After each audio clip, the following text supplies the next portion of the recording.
Hi folks, Les here. I just wanted to run through some information on preparing for the fireworks season this year. It's been a couple of years now since I did this, so I thought I'd update everybody. There's a few other things that I think was really beneficial for your dog this year. Starting with the law, I didn't realise that you can't set fireworks off. You're not supposed to be setting fireworks off between 11 p.m. and 7 a.m. the next morning. Outside of that times, it's against the law. So if your dog is getting really stressed and it's 3 o'clock in the morning and there's loads of fireworks going off, then you're entitled to phone the police.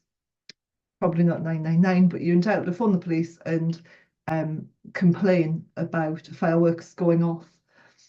Apart from when it's New Year's Eve, Diwali, or the Chinese New Year, because the cut-off for that's at 1 in the morning. So outside of those times, it's actually against the law to continue having fireworks going off all night.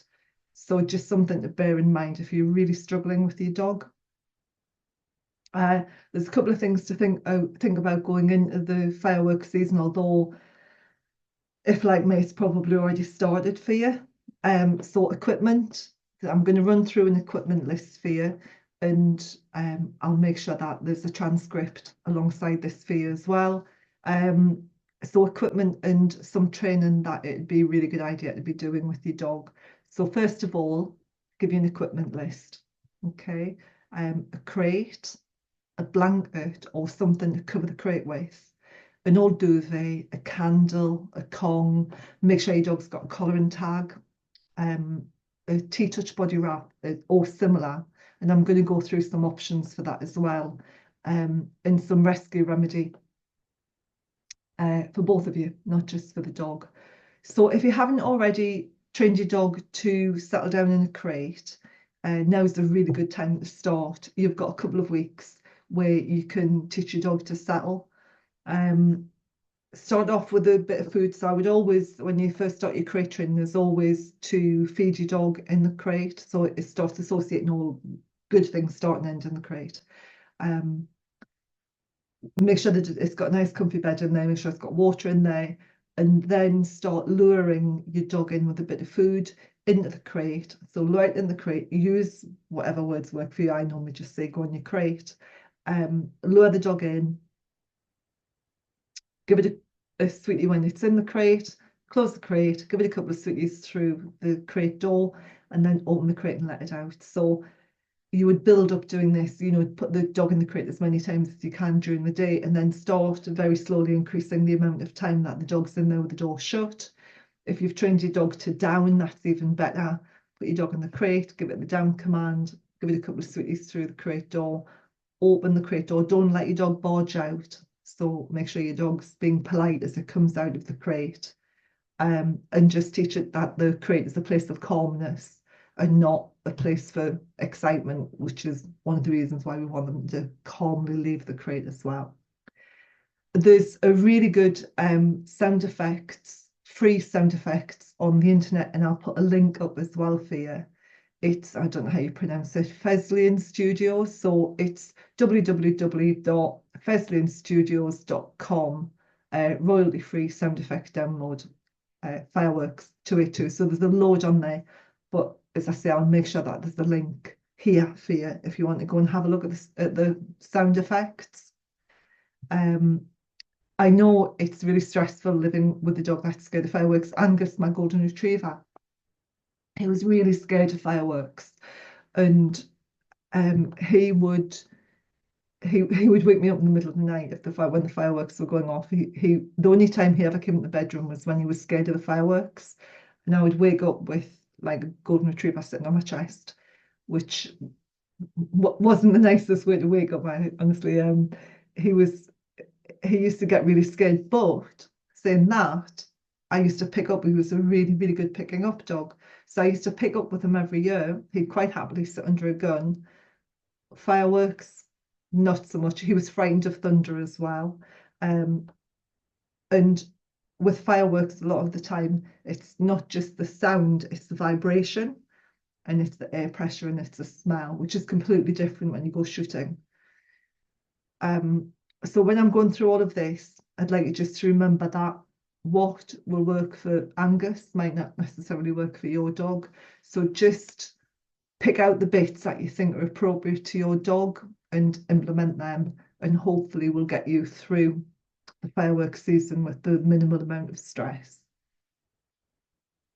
But the main thing is try and put in, don't wait until the night, is what I'm saying. Don't wait until your dog's scared and worried about the fireworks. Start putting these little processes in place now, and then come the night, hopefully, the unfamiliar, which is what we're going to be doing, we're going to make the unfamiliar familiar to your dog. So it goes, yeah, know the routine, just going to go and settle down, hopefully. Invest in a Kong or something similar that you can stuff with your dog's favourites. So some really good stuff to put in the Kong is like wet dog food. Do you know these foils? I don't know what you feed. So foils are really good. You can stuff them quite tight. You can smear them with a little bit of Marmite, but not too much because it can be a bit burny. If you feed kibble, you could make a mush out of your kibble, put it in, let it set. If you're putting wet food in there, then put a couple of big biscuits like a bony, or if your dog likes yak chews, then something like a yak chew is really good as well. Something that your dog will just settle down and hold like a bone, it'll use its dew claws. Because when a dog's chewing, it's releasing endorphins, and it's a real calm down sensation when a dog chews. You're using the brain, you're giving the dog a really good workout as well when it's using its jaw muscles, its neck muscles. It's holding on to whatever it is, Kong, bone, yak, chew, with its dew claws. It'll be gripping it with its claws. And so it's using all of the muscles in its shoulders as well. So definitely invest in something like that. If you are going for a Kong, make sure it's got a hole all the way through like this. I've put a video out already about how dangerous these are, because your dog can get the tongue stuck in it and the tongue can swell. So if you're going to give your dog something that's stuffed, make sure that there's a hole all the way through so that there's no chance of a suction taking place when your dog puts its tongue in. So just a little safety thing. Get yourself an old duvet. If you haven't got an old duvet, then I'd go somewhere like Tesco's or Sainsbury's or Asda or Morrison's or any of those supermarkets. You can get one for about £5. Definitely a good investment. Pop it in the crate so that your dog can make a nest out of it. You might have seen these calming beds, they're like the big donut beds. They're fantastic because they calm the dog down. So all that is happening is when your dog makes a nest, is it's firing up the touch receptors in its body, the proprioception, Pacinian corpuscles, I think they are. So when there's any pressure, it makes you feel really good. It's why we suffered a lot in lockdown when we weren't getting hugs, because we weren't getting the touch receptors fired up in the body. So putting a duvet in your dog's, putting a quilt in your dog's crate and allowing it to build a nest is a really nice thing for the dog to do. It'll help it settle. And hopefully it'll bury itself, which will deaden the noise a bit as well. Find something to cover the crate with. There are loads and loads of they what they call crate covers. I think they're just called crate covers now, and the made to fit the crate. So you have to do it crate size. You have to work out the size of the crate and get it ordered. You get some really fancy ones that look like Bedouin tents, but you don't unless you want something like that. You don't need to go to that expense. You can get quite cheap ones from Amazon, which are serviceable. Alternatively, you can just put a blanket over. If your dog's a chewer, or if it likes pulling things, through, it's a bit of a destroyer, then put a bit of cardboard over the top of your crate, or paper, anything really to stop the blanket being pulled through, the sheet being pulled through. And then again, the sides and the back, put some cardboard there, same thing. Let the blanket just drape over the crate, leave the front open. That'll turn the crate into more like a den for the dog. It'll be nice and calm and quiet in there. Having the cover on the crate will also deaden the noise and the light as well. So, you know, there's the flashes or any kind of changes in the light will be obscured by the crate cover as well. So definitely a good thing to do. Invest in some rescue remedy for you and your dog. If you contact a lady called Ros Thompson, her website is remediesbyros.com, or Aspen Crest is her animal one. I trained Ros to be a kinesiologist, I think it was back in 2003. And she's a great kinesiologist. She's also a registered bachelor practitioner. And so she can, she's qualified to give advice for your dog and for you. So if you want something a bit more personalised than off-the-shelf rescue remedy, then Ros is the person to contact. When your dog gets a little bit stressed, I call it the crash position. And I use it when I'm working with aggressive dogs as well. And I literally just sit back, cross my feet at the ankles, and it gives off the aura of being calm. And when we change, hello Dante, when we change our physical position, then our blood chemistry starts changing as well. So if you're thinking about when you're feeling really strong, you take a strong, confident pose, then we start feeling strong and confident. By assuming a really relaxed position, when you're sitting, your dog will pick up on that. Whereas if you're pacing, then the dog's going to pick up on that as well. So energy is really key. So keep your energy really low.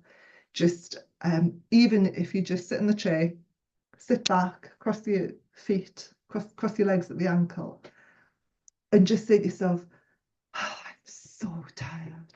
Your energy will come down. Yeah. And your dog's energy will come down with it. Energy is amazing. I am doing a video on energy and dog training. So it's not going to come out for a little while, but there's one on its way. So just sit yourself down and just think to yourself, oh, don't think calm, because that will make you then start, I'm calm, I'm calm, I'm calm. And so you'll start thinking about what you're doing. If you just sit back and just think, oh, I'm so tired, and everything will settle a bit. Remember to close all your windows. You've probably already done that because the weather's changed. But I don't know if you're like me. I've got these little vents at the top of my windows, and they need to be closed as well to keep the smell of smoke out. Quite often we'll make sure that the windows are closed, and we close the curtains to keep the light out, deaden the noise. And then we forget these tiny little vents at the top of our windows, and they will bring the smell, and they'll also let the sound in as well. A head massage on the night for your dog is really lovely, and it will help calm them. So make a little claw with your hands, just start at the front, just a little bit of a massage like that all the way around. Remember the ears have got loads of acupressure points on them as well. And it'll give you something to do. It'll be a little bit of bonding, a little bit of connection with your dog on the night as well. T-touch, I'm not a T-touch person, although I know people who do T-touch. You can always get in touch with them in relation to a T-touch wrap, a T-touch body wrap, which is a figure of 8 wrap around the dog's body. And if you don't want to do that, then you can get a thunder shirt. Thunder shirts are very expensive. There are cheaper ones on Amazon. I don't know how effective they are. Alternatively, if you've got something like a pet medic shirt, do you know, after your dog's had an operation, it looks like a baby grow, that would work. Or just get a t-shirt, an old t-shirt, put it on your dog and tie it. What you're looking for, similar to the nest, is you're looking for a little bit of pressure on your dog, not too tight, just a little bit of pressure on the dog, okay? And it's firing up the proprioception system. It's putting the dog back in its body and getting it out of its head. And also the pressure of touch will be reassuring without having to go down the babying voice. Yeah, so a little bit of pressure on your dog, either with a t-shirt, a thunder shirt, I think you can get cheap versions of them on Amazon for less than 20 quid. The Thundershirt is very expensive. If it was the original, it's probably the best. I don't use them at all. We haven't got Angus anymore. Both my dogs are fine with fireworks, so I don't have to worry about putting something on my dog. But if you've got something like that, the thing is, when you put something on the dog with a bit of pressure, it will suppress the dog's energy because everything's coming down a bit. So it will suppress their energy a bit. That's what it's designed for. Put your favorite TV show on. Make sure it's not like World War One or a shoot 'em up kind of film, because that's just going to add to the noise. Something that's really calm, really quiet, something that you really enjoy, rom-com, that kind of thing. Again, it's about keeping your energy really calm. If your dog's into play and it likes retrieving, something like that might help. I know you're probably thinking, oh, Les, my dog's far too scared to be playing or retrieving or anything, but if it's your dog's first time through the fireworks season and it's getting a little startle response, so if it's doing this, like, oh, when a firework goes off, that's classed as a startle response. So if your dog's got a startle response now, then I would start playing with it straight away. So it starts associating the bangs and booms with some joy and some fun, with retrieving, or play that out and back game where you're just throwing a bit of food out. As soon as your dog eats it, it's like, yeah, come on, food, food, food, throw it out again, yeah, come on. And that kind of game, the dog will associate the bangs and the booms with an exciting game taking place rather than fear. So if your dog's already established in its fear in relation to fireworks, then all of the other things might help it more than trying to play a game with it. But if it's not, if you haven't reached that point where the dog is really worried on all of the fireworks going off, then a game of something will probably do the trick for you, hopefully. Make sure your dog is wearing a collar and tag on the night. Just in case it gets out or gets away from you. If you are toileting your dog, make sure it's on lead and make sure that the collar is correctly fitted. So it should only be 2 fingers. So if you've got your collar on like this, for example, and your dog gets a fright, it can pull out of it. So it needs to be, this is why I've got this on, it needs to be 2 fingers and that's it. Okay, make sure your collars are fitted correctly on the night, that your dog is wearing a collar and tag, the tag by law, but also you want people to find you. To that end, make sure your phone is charged. If your dog gets out, so say for example, you forget to tighten your dog's collar, your dog's got a collar and tag on, you take it out for a wee wee, boom, your dog pulls out of the collar, and you then have to start looking for your dog. If you haven't got your mobile phone charged, no one's going to be able to get in touch with you and you'll be absolutely frantic. You'll be beside yourself. So on the night, collar and tag, correctly fitted collar, fully charged mobile at all times as well. And then, just being prepared, precautions. Getting my tongue tied now. Something else that I discovered last year, which is why I'm redoing this, is think about ear defenders for your dogs as well. So we can't put our ear defenders on because the shape of our ear, the shape of our pinner is very different with dogs. And if we put our ear defenders on with dogs for any period of time, then we could end up damaging the cartilage in the ear. So the specialised ear defenders for dogs, again, they're some of them are expensive, some of them not so much. And they're shaped, they're like dog ear shape. And the position of where the ear defenders are different as well to human ones. So consider getting ear defenders, because if it's more the noise than the smell, then that will help. There's so many elements to firework night that frighten dogs, but if it's mainly the sound, then the ear defenders will help. If you can't get hold of ear defenders, then I would be looking at a snood, something like this. Pad it up, stuff it with something, a couple of pairs of tights, put it over your dog's ears, make sure it's padded around the ears. All you're doing is trying to muffle the sound of the fireworks. You can get them, I mean, you can get them on Amazon. There's some cutesy ones, if you like, where they're all padded with little silly ears on them.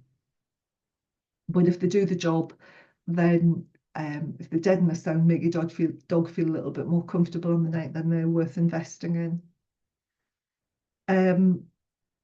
So that is crate, blanket, old duvet, rescue remedy, T-touch body wrap, or similar, you know, an old T-shirt, a thunder shirt, pet medic shirt, you know, the bodysuits, ear defenders, a Kong.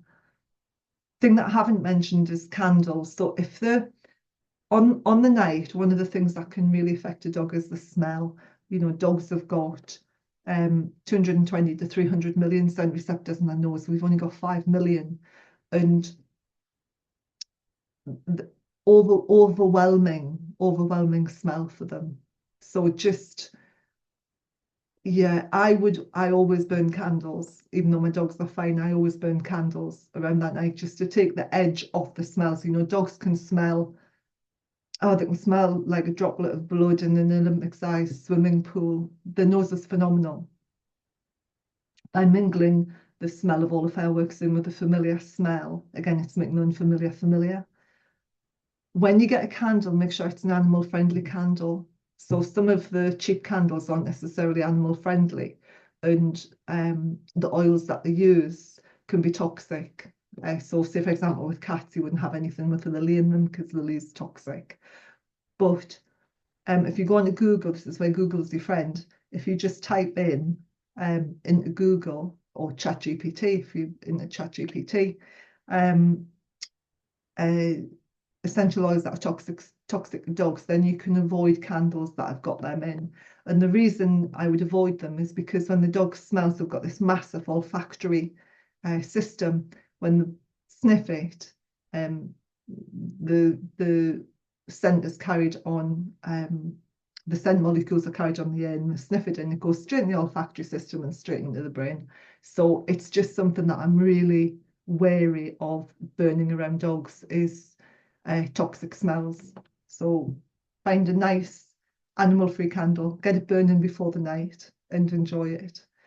So on the night, light your candle, close your curtains, give your dog a head massage, rescue remedy, body wrap, ear defenders, pop your TV on, assume the crash position, collar and tag, correctly fitted collar.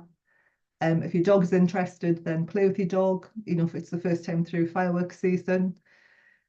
Toilet your dog on lead and make sure you've got a fully charged mobile. I think that's everything I would be preparing for with firework night.